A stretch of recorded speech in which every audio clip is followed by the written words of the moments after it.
È questo l'orso ripreso sulle prealpi trevigiane il 27 maggio. Erano quasi le 19 di sera quando è stato ritratto da una fototrappola sopra l'abitato di Sonego nel comune di Fregona.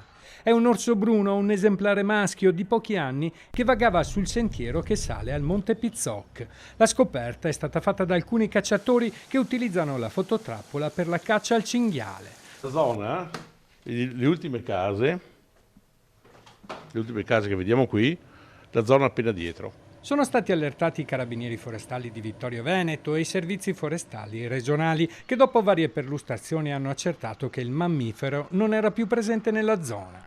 Anche il primo cittadino rassicura i residenti. Transitano per il nostro territorio, perché di fatto basta che uno vada a vedere, il territorio ormai è diventato quasi tutto boschivo e quindi si trovano nel loro habitat naturale. Presenze, come ripeto, ne abbiamo avute che negli anni passati, però di fatto non ha mai creato nessun problema sul territorio.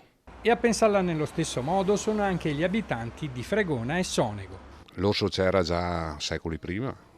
Gli orsi sono comunque presenti adesso, penso che comunque siano di passaggio. Non è la prima volta che viene, Era già stato visto ancora 4-5 anni fa, sicché camminano però qua non rimangono. Siamo tranquilli.